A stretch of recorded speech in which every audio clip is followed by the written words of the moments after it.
Mera recycles. Thump, thump, thumpty thump, thud. A loud noise came from upstairs, as if someone had fallen down the stairs.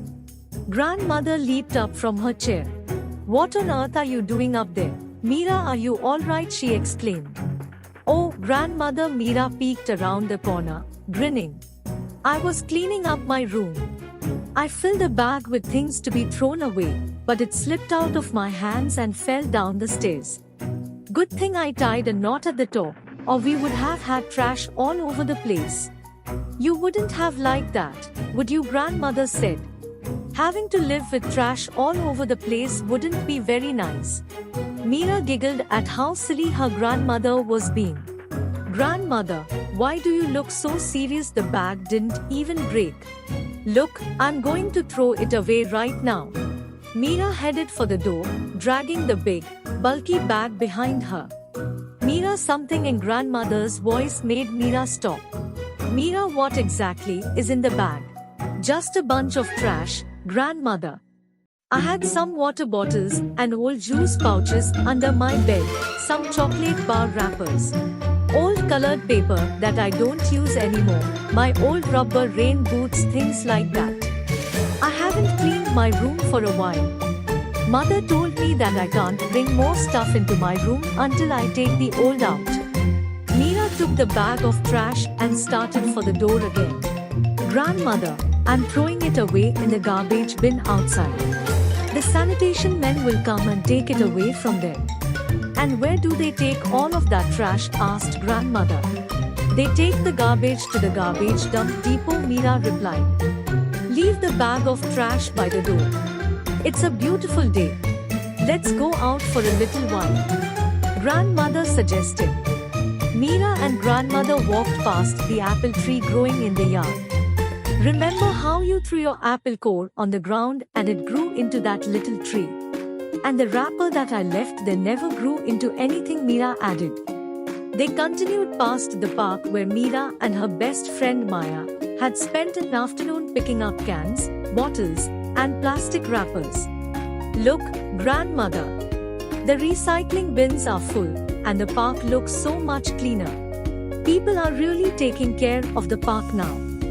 They walked all the way to the library and went inside. Grandmother spoke quietly to a librarian, who took them to a table and brought out books and photos of large areas filled with garbage. "What's all this?" Mera said softly. "These are pictures of garbage dump depots," said grandmother. "This is where the sanitation trucks take everyone's waste." "That's an awful mess," said Mera. "And they look like they're overflowing. Why is that?" "Well, Mera, think about your apple core and chocolate bar wrapper.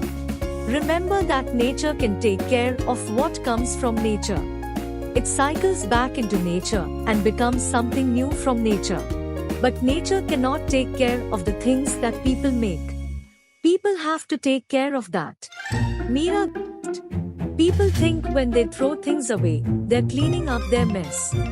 But really they're just sending it somewhere else," said Grandma. "Grandma, there is no such place as a way. So, it's all piling up and overflowing in the landfill because stuff is flowing in faster than it is flowing out." Mera was quiet and very serious all the way home. Mera finally asked, "What can we do, grandmother? Nature can't take care of all of the stuff that people send to the landfills. It's all just sitting there making a bigger and bigger mess. Can we do something in order to get a different result? Let's look at what's in your bag and think about what we might do with it, instead of sending it to the landfill. Maybe we can think about the stuff differently so that we can use it to help our living system instead of dumping things into landfills." "How can I do that?" asked Mera, confused. "Look in this magazine. See this picture." Grandmother showed Mera a picture of a shiny rain boot planter. "That's just like mine," Mera exclaimed as she dug through the bag. "And I have to if I fill them with dirt and plant flowers in them.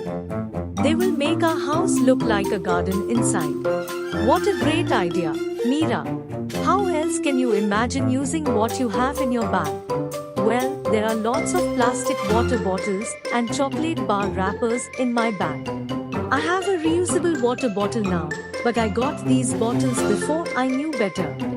What if I wash everything very carefully, then wrap my old colored paper around them and glue some crumpled chocolate bar wrappers on them to make them look modern?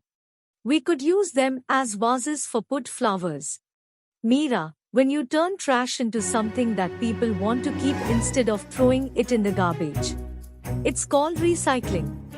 When we recycle, we turn materials that would be wasted into materials that we value. It helps nature and all of us. Mera and grandmother spent the rest of the day recycling the rain boots into flower planters and the plastic bottles into vases. At the end of the day, they had 4 plastic bottles and caps left. Mera jumped up and ran to the kitchen. She came back with a handful of dried beans. If I put the beans inside the bottle and then I put the cap on, I have a shaker like the ones we use in music class. I can use the rest of the colored paper to decorate it, and I will take them to school for use in our music class. I'm going to tell all my friends about recycling to help all the living systems. I'm sure they will want to make beautiful things out of their trash too.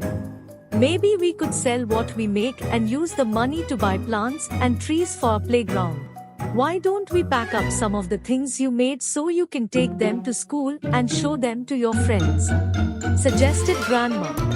That will help them to understand what they can do. That night, Mera fell asleep thinking about all of the beautiful things that could be made by turning trash into treasure.